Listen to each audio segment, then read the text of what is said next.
Une veille exploratoire, c'est quoi?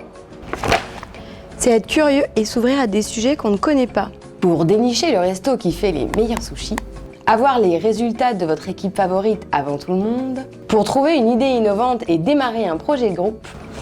Le problème, c'est que vous cherchez dans votre tête. Maintenant, nous allons réaliser une veille exploratoire sur la robotique et en sortir une problématique.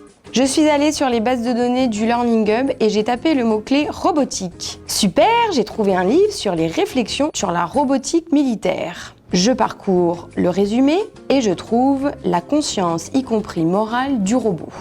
Je retiens les mots la conscience, morale et robot. J'utilise mes nouveaux mots-clés pour continuer ma recherche en diversifiant les sources. Oh, quel bonheur, je trouve La morale du robot, un podcast de France Culture.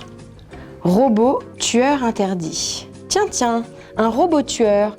Ça m'a fait penser à Black Mirror et j'ai revu l'épisode Metalhead avec des robots chiens tueurs. Mais au fait, est-ce que ce chien existe vraiment?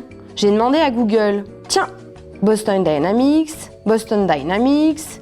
encore Boston Dynamics. J'ai décidé de regarder leur TEDx pour comprendre qui ils étaient. Je me suis alors demandé comment et pourquoi établir un lien entre l'animal et le robot. Pour recentrer ma recherche, je tape « Intelligence des animaux appliquée aux robots ». Ah, un article d'Uzbek Erika. Le robot peut-il devenir un animal social?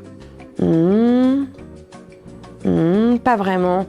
Plutôt celui-ci. Les robots de compagnie créeront l'illusion de se soucier de nous. Au Japon, la première mouture d'Aibo a créé un véritable phénomène d'attachement au robot, malgré son évidente apparence artificielle. Mais où est-ce que je pourrais rencontrer ce genre de robot? Tiens, une expo à la Gaîté Lyrique en compagnie des robots. Je ferme Internet et décide d'aller voir ce qu'il s'y passe. Oh là là, j'ai découvert l'intervenante du MIT Media Lab, Kate Darling. Je suis curieuse d'en savoir plus sur ses travaux de recherche. Alors, son site. Voyons voir ses publications. C'est bien. Mais voyons maintenant comment elle interagit sur les réseaux sociaux. Si des robots peuvent manger, ils doivent bien pouvoir... Bon, je vais changer de mots-clés. Aujourd'hui, j'ai découvert que les robots pouvaient crotter, nous tenir compagnie et même avoir une conscience morale. Si les robots sont représentatifs de l'humain, peuvent-ils en être les représentants? Finalement, on pourrait se demander comment et pourquoi robotiser la politique.